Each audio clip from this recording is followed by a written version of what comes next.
Hello everyone, welcome back to another episode of r/MaliciousCompliance. In today's episode, I don't care if he is dead, put him on the phone. So you want me to do the dishes? Want it your way? Fine, but this ain't Burger King. Before we get started, make sure to subscribe so you will never miss a video. So let's get started. I don't care if he is dead, put him on the phone. My father died on Father's Day 2012. He was divorced and living alone, and I am an only child. So that means that I had to wrap up all of his affairs. This story centers around us trying to get his utilities cancelled. I called in to see what we had to do to get them to cancel. The lady I spoke with on the phone said to send in his certified death certificate. I sent in the certified copy of his death certificate the next day. The next month, got another bill. I called again and a new woman answered. She said that because I wasn't on the account that she had to speak with the account holder. I informed her that the account holder was dead, but she wouldn't budge. I had to make an appointment with a supervisor so she could speak to him herself in person.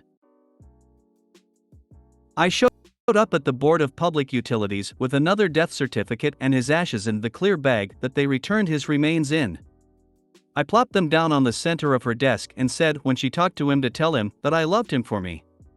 The woman went pale, flew out her chair, and called the cops. When they showed up, she claimed that I had assaulted her.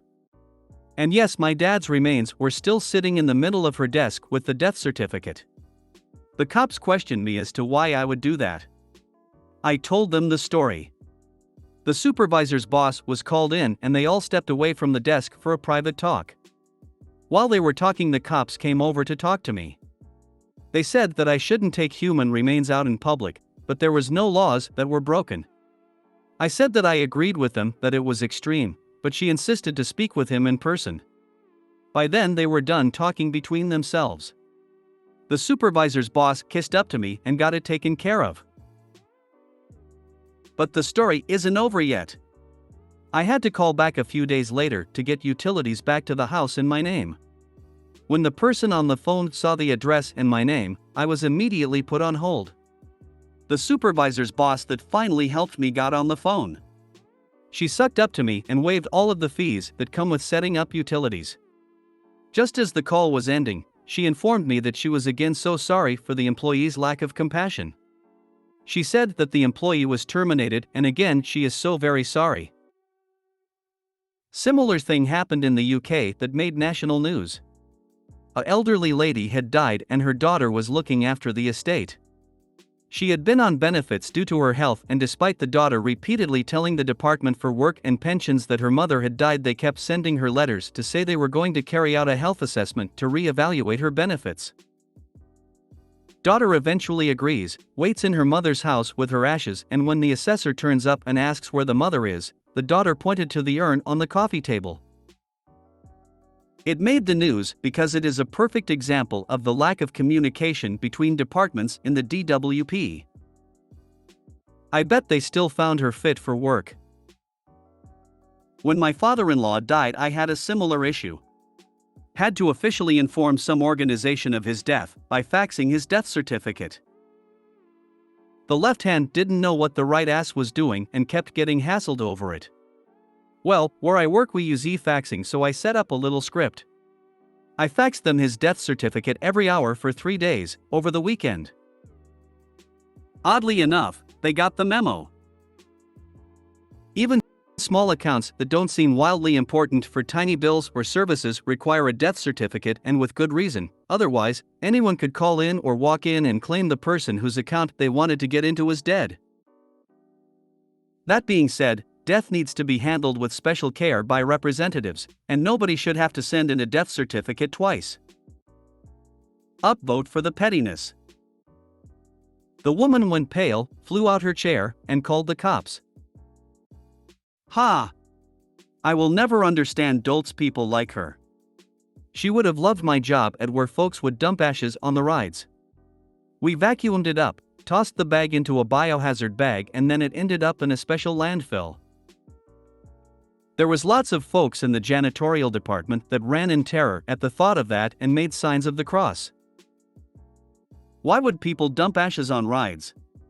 Do they think their loved ones wanted this? Reminds me of when I die, I want me remains to be scattered at Disneyland. Also, I don't want to be cremated. When my dad died nearly 20 years ago, we had a similar experience with his car excise tax bill. We notified them of his death and sent in the certified death certificate several times. I spoke to the rep at least 12 times and explained he was deceased and would therefore not be paying his $37 tax bill. She refused to accept this and elevated to threats such as if he doesn't pay this bill, he will have his license revoked. I could only think to say that he probably wouldn't mind since dead men don't drive. She then demanded his current address, so I gave her the address of the cemetery and his plot number. I just don't understand how people can be so stuck on a script that they fail to comprehend the words "he's dead." Good for you for giving her what she asked for. Some employees seem to really take customer retention too far. My granddad recently passed away and we wanted to cancel some insurance on his home since it's only valid if someone is living there. The woman we spoke to kept asking which property we wanted the insurance transferred to and wouldn't accept that. No, we actually just want to cancel it. Some employees seem to really take customer retention too far. This happens when their remaining in their job is dependent on meeting their retention quotas. I'm guessing she wasn't fired for intentionally defrauding someone who was grieving the death of a loved one. I'm sure that was all in their script of dragging out the process and making it as difficult/traumatic as possible to at least get another month of billing. She would have been fired for being dumb enough to invite the cops into the middle of their fraud operation and give them pretty decent, circumstantial evidence as to what they'd been up to. My grandfather has been dead for almost 20 years now and my cousin lives in the old house. Bills still come for my grandfather because my cousin was tired of telling the utility companies that my grandfather has been dead for years. Same thing with my grandma. After 2 hours trying to cancel her cable, I gave up and told them, "Look, she's dead, so you can keep billing her all you want, but you'll never get paid. I'm telling you as a courtesy, but you're just wasting my time." The place is rented out now and I just told the tenants to write "deceased, return to sender" on the bills. This has to be such a routine thing that happens. It's unbelievable to me that utilities seem so unable to deal with it. So you want me to do the dishes? When I was in my 20s, I worked with a man hauling hay. Tough job, hot, dirty, sweaty, nothing like the pics you see of these dudes throwing hay with no shirts on, etc. Anyway, I would usually meet him at his house before daylight, hook up the truck and trailer and then go to work. Anyway, my boss was prone to decide to take the day off and go fishing, etc. without giving me a heads up, so those days, I would go in the house and there would be a list of things needing done, i.e., grease the baler, service the truck, pick up parts, etc. It was irritating because if it was that type of day, I wouldn't have had to be up at 0300 to get to his house to meet him, and I wouldn't be able to go to any parts stores, etc. because they didn't open until 0800 or later. One particular morning I get to his house. No boss. I go in and find the list and it simply says, "Do the dishes." I look at the sink and apparently he had left his dishes for about a week in there and it was nasty. So I loaded the dishwasher, added the liquid dishwashing soap for washing by hand. Thanked Dawn and left. To say he was surprised when he got home is an understatement, but he never asked me to do dishes again. Edit for clarity regarding pay. Clarity about pay: when we hayed, I got paid $2.50 a bale delivered. I used my truck, his trailer. A 12-hour day could equal several $100. On shop days, I was paid by the hour for actual hours worked. If my only job was to wash dishes, at most, I'd get an hour's pay, which didn't pay for my gas, drive time, and actual time at his house. So, oh, those dishes was done bishes. When I first moved into my own place, I didn't have any dish detergent. So the Dawn soap is what I used. Came down 20 minutes later to my cousin yelling and the kitchen covered in bubbles. I did this as a kid, but I used Dawn as laundry detergent. Mom, all this mess came from the washer? Me, well, it didn't come from the dryer. I should not have said that. Should not have said that. If you add dishwashing liquid to your hot tub, you can get similar results, and probably burn the pump out. Someone put it in the fountain in the shopping mall near where I lived, 25 years ago. That was funny. My dad has a story similar to this. He was a master carpenter that retired after 30+ years with the local union. One day he and his crew were out on a residential job and they finished early. As they were packing up, the customer came out and asked if they could do the dishes for him before his wife came home. He said they had a crew of 5 journeyman carpenters in the kitchen washing, drying, and organizing their dishes for an extra hour at union wages. I never had a dishwasher growing up, so I knew nothing about them at all. When I moved into my first apartment, I was so excited to finally have a dishwasher, and there was a little welcome pack that had dish soap, so I assumed it was for the washer. After the cleanup, I was so salty that never used that thing again. LOL. Want it your way? Fine, but this ain't Burger King. When I was in the Marines, 1983 to 1987, my primary MOS, military job for those who don't speak Marine, was field wireman. My job was to set up telephone and communication systems, primarily when out in the field. This included setting up switchboards, telephone networks, wiring into other communication systems, and the like. Most of the equipment I worked on dated back to the Korean War era, but we were starting to transition into more modern systems. One piece of equipment was a digital/programmable switchboard that could be used with every other piece of comm equipment we had, all the way from hand-cranked telephones to multi-channel radios. It was a cool piece of gear for its time, but expensive as hell, right around $36,000 in the 80s. There were 3 different switching cards, and if you didn't connect gear right, you could blow the card out. Because of this, we did quite a bit of training before setting one of these bad boys up. To connect things in, we used comm wire, copper strands for signals, steel strands for tensile strength. Wiremen would do their best to string it out of the way when it went to phones and such, because it can be a trip hazard, get wrapped up in tank tracks, all kinds of stuff. We don't want our work undone. With that simple background, we get into our story. The cast. Me, the OP. CC, the comm chief. Baby Huey, the know-nothing second light. Bat, the big tracked vehicle. Big Man, the commanding officer of the unit. The Man, the commanding general of the operation. In the spring of 1987, my unit was involved in one of the largest field training operations held on the East Coast. As part of this, the unit was responsible for setting up the backbone of the communications for the entire operation, and for this, we were using a bunch of those big boy switchboards. My crew, 10 Marines in all, were setting up a system for one of the subordinate units, and after talking with the comm chief, the senior enlisted communications Marine in the unit, I knew how to program the cards.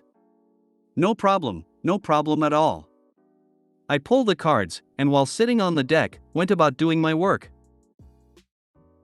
I'm there no more than 5 minutes when a second lieutenant comes in and looks at the switchboard. "You can't place this here, Marine." "Sir, it's where the CC told me to put it." "I don't care what he told you, I'm telling you it goes in the next tent over." Since the CC is off doing his thing, I do what Baby Huey II Louis says I need to do. I tell my team to break things down and move it to the next tent and restart the process. I take a look around and see we're right next to one of the main trails, which out there meant tanks and other tracked vehicles, along with trucks, Humvees, Jeeps, you name it. No problem, we can route our wires through the trees over the trail, and I set the team up to do just that. I go back to setting up the switchboard, and Baby Huey is back yelling at my crew about how long it's taking to set things up. I head out and say, "Sir, what's the problem?" and he starts screaming about how long it's taking my crew to set things up. "Okay, sir, 2 things. It's important we take a bit of time on this, because it needs to work, and I'm the senior Marine in this group. Come see me about the issues and I'll take care of it." Baby Huey did not like this and tells me we are to be on comms in 10 minutes. Is that a direct order, sir?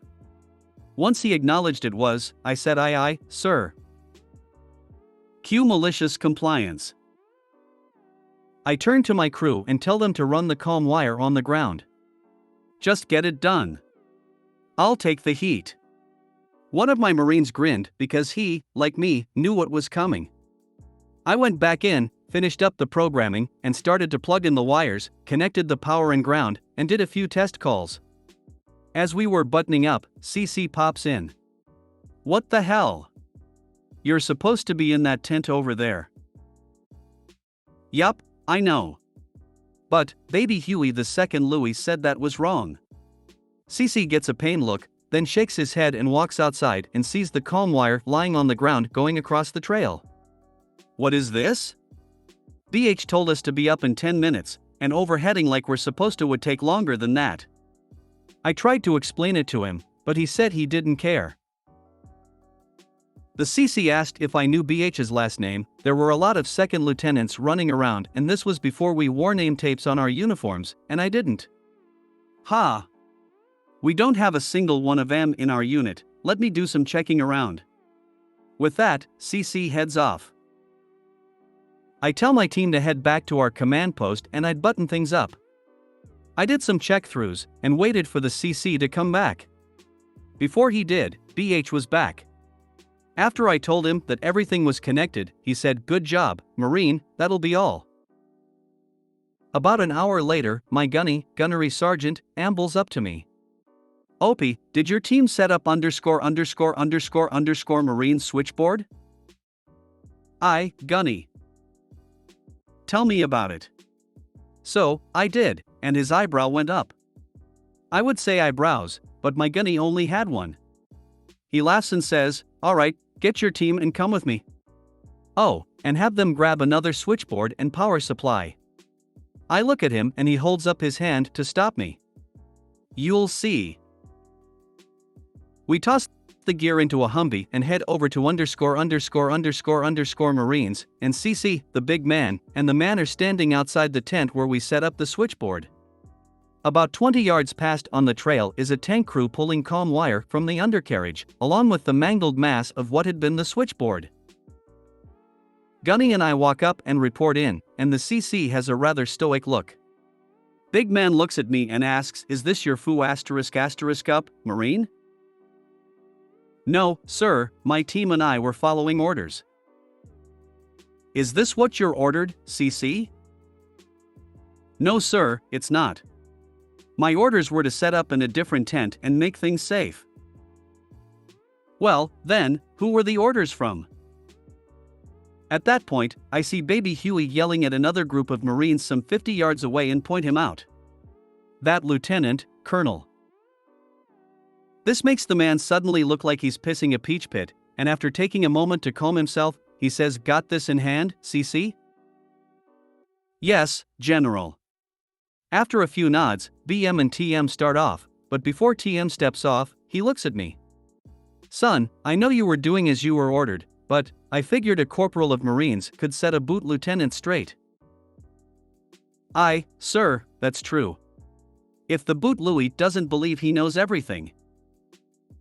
I found out later that Baby Huey had been on TM's radar for a bit. I also found out that he didn't have any responsibility for comms at all. He was in logistics and felt his job was to make sure the site was set up to his specs. I'm just happy I didn't have to write up the damage report. As a note, if we had set up where we were supposed to originally, it would have made it easier to overhead the comm wire. There were base telephone poles there. Granted, we could have still used them from the second tent, but it would have taken longer than 10 minutes to get the wires routed properly. And shit like this is why I knew I'd never last in the military. I made the mistake of taking the ASVAB test at 18 and had the army pestering me for months to join because I scored pretty well. I just knew with my sense of sarcasm and don't take bullshit attitude that it would only be a short time before I was seriously disciplined for something. Took the ASVAB at 18, early 90s, and got called by the Army, Navy, Air Force, and Marines. Coast Guard just sent a packet of paperwork that said welcome. Sign here. Army wouldn't take no for an answer. So I spent the time required to wind up the recruiter. Finally got him to say some pretty racist stuff. So, gloves off, I told him I really wanted to join, but my boyfriend wouldn't let me. He didn't call back. I wouldn't make it through the first day of boot camp. I got to Panama in late '89 and saw one, said, "WTH is that," and commenced taking pictures. That was at Fort Clayton for in processing. Ended up at Fort Cobb. I just assumed it was some weird Navy or Marine equipment, until I got to our motor pool. My dad was there too. Couldn't even tell you specifically where as he was intel, so all my mom and I knew was he was in Panama. 7th Infantry. I don't remember this, I was only 8, but my mom always told me our phone call on Christmas with him was interesting with bullets whizzing by his head. I still have coins he brought home for me from there and Honduras. Ha!